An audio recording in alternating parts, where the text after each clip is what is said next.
Hello everyone. International strategists have been observing China flexing its muscles, not just through border skirmishes with India, but with countries like Australia, United States, Japan, Taiwan, Indonesia. Why is China so brazen? Perhaps it's all explained by what it sees itself as an economic superpower transforming itself into a political superpower. With the political drift that the United States is experiencing, perhaps the Chinese authorities feel that this is the opportune time to strike hard at the system.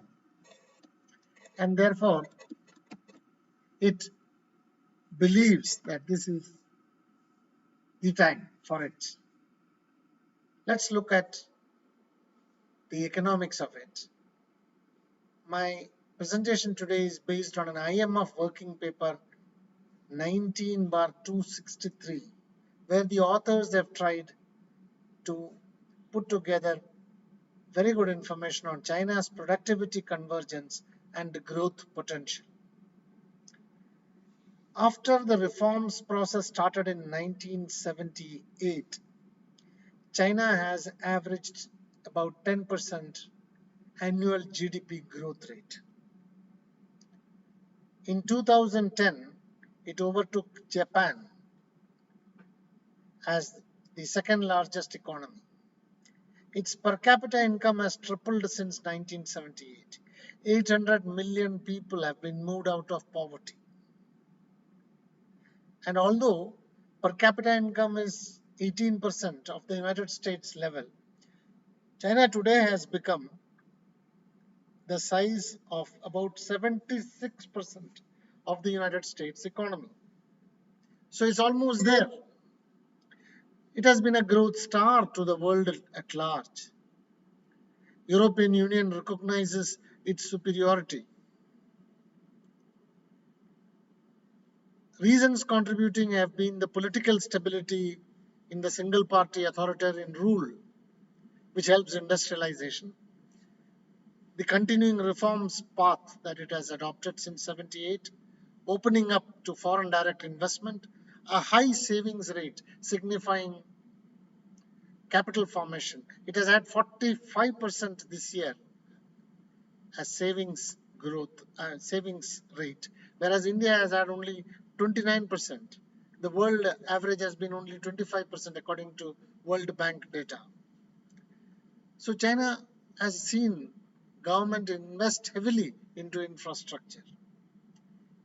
Over the last 2 decades, China has emerged the leader in financial technology, artificial intelligence, e-commerce, and this has added to the economic power of the Chinese. Although it entered World Trade Organization only in 2001, it became the largest exporter in 7 years. This export-led growth strategy also turned it eventually into a manufacturing hub. Current account surpluses in 2007 touched 10%.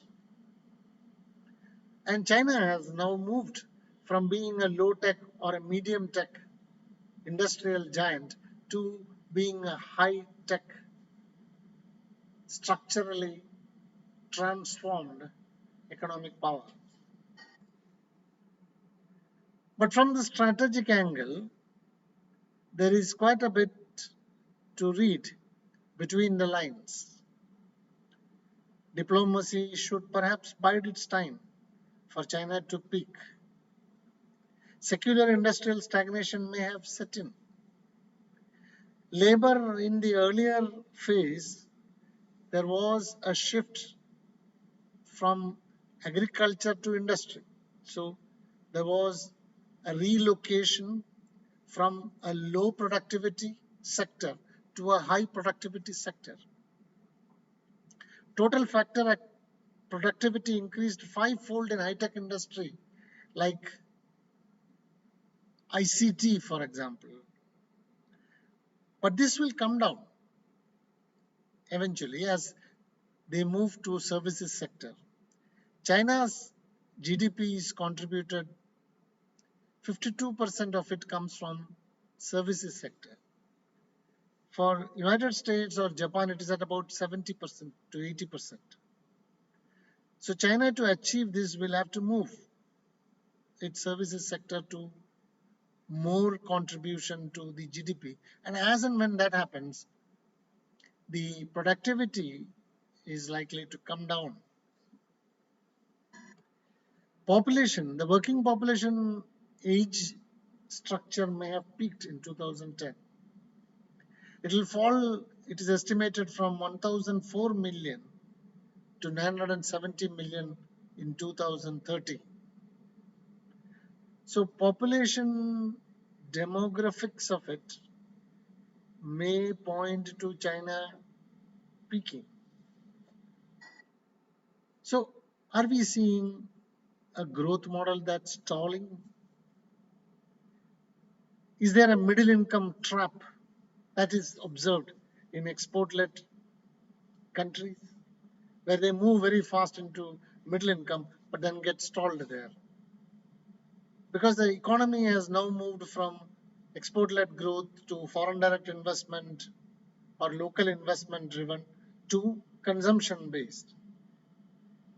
As that is happening, there is a slowness of growth observed particularly since 2016. This is compounded by trade tensions with the United States of America. And activities like Make in India by the Indian authorities are seeing protectionist norms, which is hurting China. It was earlier that China grew fast because of the globalization trend. But now we are staring at deglobalization. And that's going to hurt China. On the finance front, all is not well with China. Non-financial sector debt rose from 134% to 257% in 2018. That's as a percentage of GDP. Similarly, bank assets, that means bank loans are an integral part of bank assets, rose from 200% in 2008 to 298% of the GDP. So it's a debt-driven economy. But yet China is large. In purchasing power parity terms, the IMF estimates that China at $27,805 billion is 2.5 times that of India's GDP, which is at $11,321 billion. So we are looking at China being on a strike to being the number one and challenging United States. Angus Madison, a British economist, pointed out that until the 18th century, India and China together shared about 50% of the world's GDP. So the fact remains that India is set out with its demographic dividend of young people, huge population, market size, capabilities, and overall efficiency in technology is likely to be a competitor. But are we really there? IMF estimates are that despite the pandemic, in 2020, China will grow by 1%, whereas we will have a negative growth of minus 4.5%. In 2021, China is likely to grow to 8.2%. And India will grow, but only at 6%.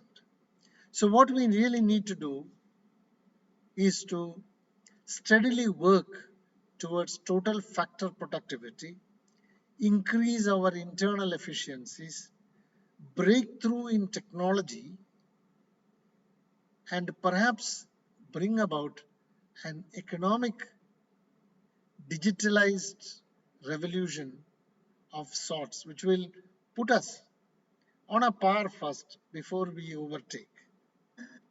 But in the meantime, remember, there is no illusion greater than fear. As Lao Tzu mentioned, who is afraid of China if we are good? Thank you.